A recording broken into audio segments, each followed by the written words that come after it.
Hello, Steve White here, and before we get into our lo-fi video today, I just wanted to say that if you pop across to the Hudson Publishing website, hudson.com, the book, The Art of Drumming, that I co-wrote with Russ Tarley, is available on a very special discount code. So now's the time, pop across there and pick up a copy of the book. I also wanted to say that based around today's session, which is a in-depth study of the song Sunflower, if you go to www.drumheads.co.uk, there is a free download PDF of the entire drum part as transcribed by Russ of Sunflower. So pop over there, pick up your free transcription, and if you've not got a copy of the book, over to Hudson. Let's get on with the video.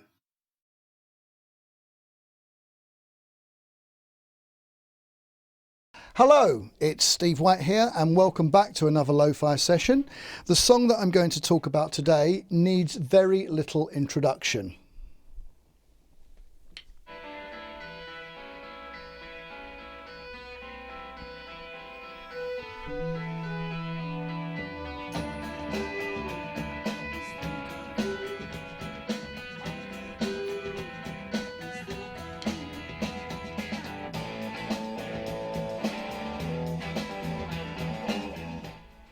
It is the fantastic Sunflower from Paul Weller's second solo album that I did called Wildwood, which came out in 1993, a long time ago. But this song and the drumming has become something that I get asked about a lot, and I'm really proud to be able to say that I played on such a fantastic song. I think the guitar riff is one of probably the most iconic intros to any song from the 90s, any song, anytime. It's absolutely fantastic. And I just wanted to talk a little bit about how I got to come up with the parts that contributed to essentially one of my favourite recorded performances. Now we have to go back to this book called Stick Control by George Lawrence Stone, and if we're good drummers and we practice away, we'll know the single beat combination pages incredibly well. And if we go down to third or fourth bottom from the on the second page of single beat combinations, we see a sticking combination that is played like this: right, left, right, right, left, right, right, left.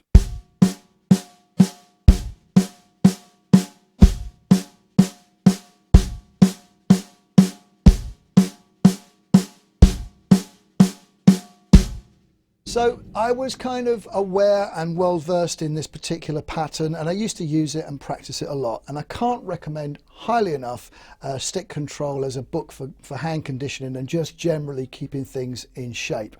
So that was my introduction to the particular pattern.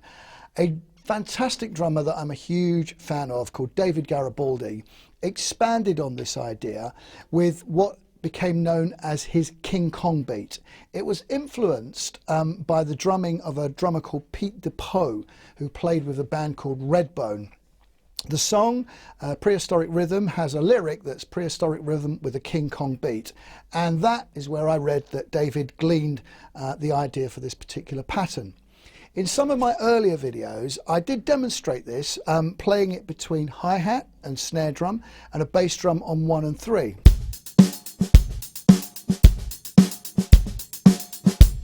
And then a bass drum on all 4 beats of the bar, just a little bit more kind of driving.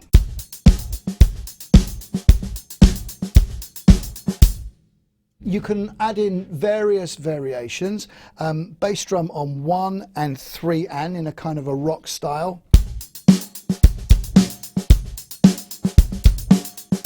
Or a unison where you play the right hand and the bass drum together.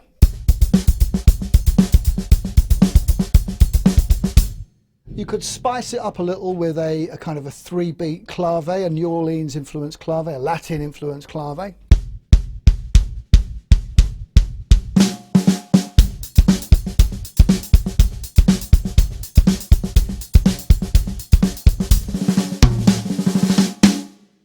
Or one of my favourites for kind of just jamming or for solo ideas is to play a samba influenced bass drum underneath it, a repeated pattern, just a repeated pattern in the bass drum with the pattern right, left, right, right, left, right, right, left over the top, which sounds like this.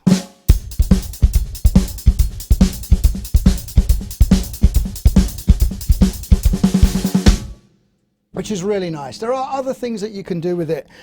Sometimes I've been known in kind of solo situations, just to keep the things intense, playing like a little double pedal thing where I'm playing like the bass drum, the left pedal of my double pedal, and the hi-hat at the same time. And then playing the groove over the top.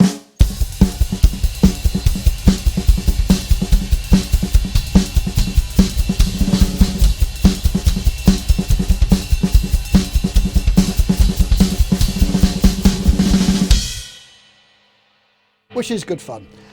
Anyway, getting back to Sunflower. We were jamming a lot, we were touring a lot. I mean, that whole kind of period from 1990 right up to like 1997, that just was like a lot of touring. Stanley Road, and then Heavy Soul finishing that period off. Wildwood and the eponymously titled Paul Weller, the debut album. Lots and lots of amazing music. But Sunflower was something that was developing fairly organically around that touring time. And Paul would quite often at sound checks kind of just jam the riff, and I would try to come up with something that complemented it, and we were all just, you know, just feeling our way with it. And one of the things that I did, instead of playing a sort of a traditional kind of rock type feel, is I came up with the idea of just breaking that like King Kong stick control type pattern, the paradiddle, right, left, right, right, left, right, right, left, and a paradiddle and an inverted paradiddle to give it its technical term. But I was just kind of jamming along while Paul was kind of feeling his way through the track. And we were kind of getting somewhere with it. But I remember at one point I was talking to Paul across the drums, and obviously he was on stage and we were at a sound check, and I played the rhythm, but I did this. And instead of riding it on the hi-hat, I rode it on the floor tom. And he literally said, that's it, that's what I want.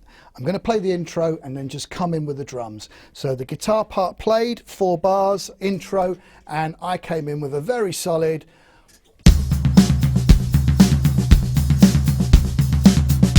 And that became kind of the rest of the intro. So Paul wanted me to keep the intensity up. So rather than playing the floor tom as a ride instrument during the vocal section, during the verses, which sonically I think would have muddied things up, what I did was I moved the pattern exactly the same from the floor tom up to the ride cymbal. 3, 4.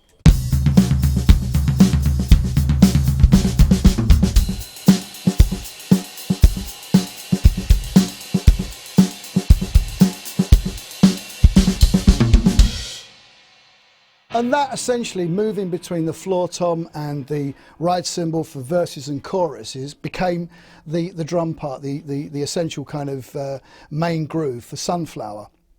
There are a couple of other different sections that I put in. One of them was a tribute to one of my favourite drummers, and I basically nicked a little bit of a rhythm that went a little bit like this.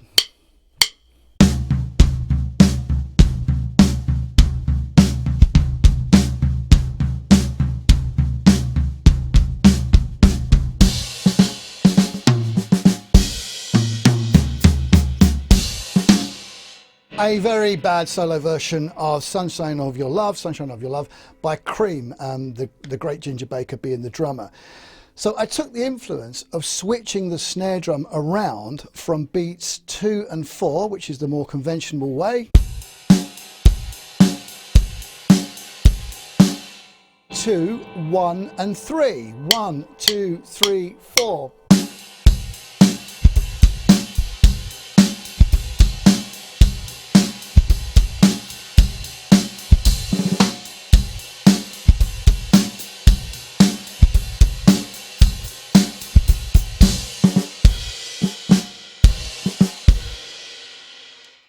And then those little section of accents with the guitar that I kind of think has a little hint of a bit of Mitch Mitchell in Wind Cries Mary, just playing the accents with the guitar.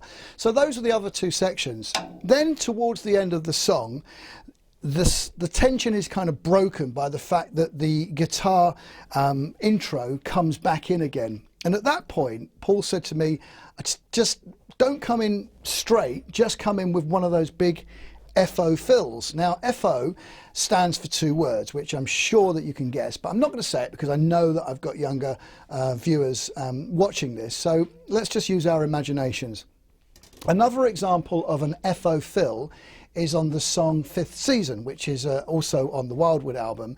And that groove has more than a nod to the great Billy Cobham, but does include what I would describe as an FO fill.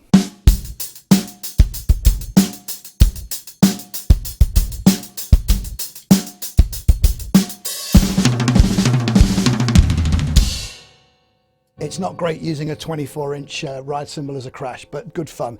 But you can kind of see that sort of big Billy Cobham inspired fill that was used in Fifth Season.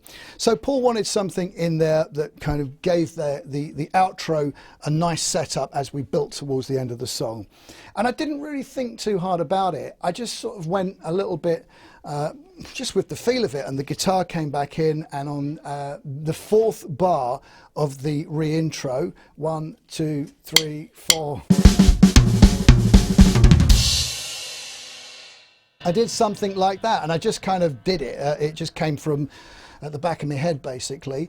But it set up the outro really, really nicely. The guitar chords were kind of repeating, and there was some great vocals going over the top.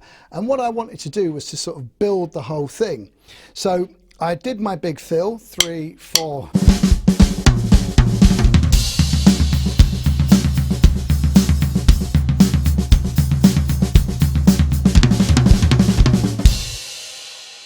And then I played like a triplet fill at the end of it.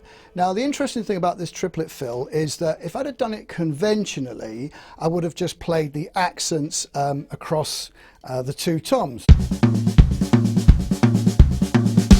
which is nice, but I broke it up into groups of two. So the triplet, 1, 2, 3, 4.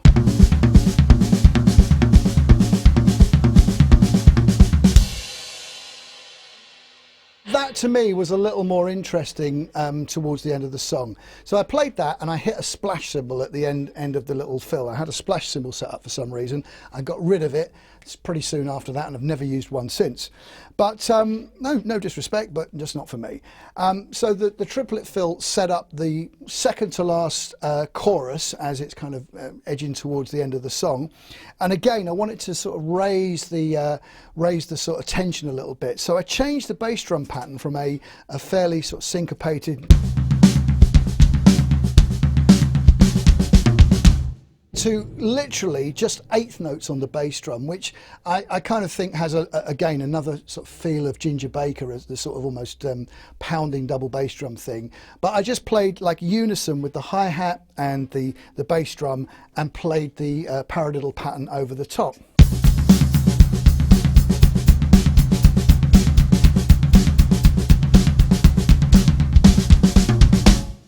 And that was kind of like building it towards the end. And at the end of the second to last chorus, I did a little fill where I just played sort of straight like right hand 16th notes, and just put some like little grace notes in on the upper tom.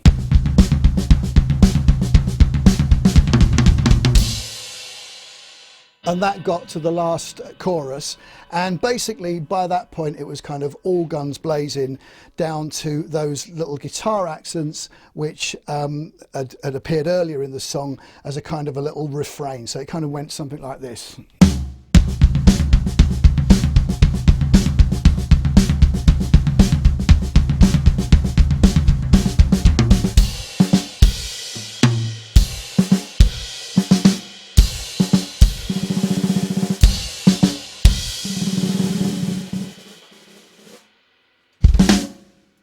And that was my contribution to Sunflower, which I hope you enjoy. I'll see you again. Please contact me for some Ask Steves if there's anything that you'd like to know that I can put on the YouTube channel. In the meantime, stay safe, and as much as possible, enjoy your drumming. Take care.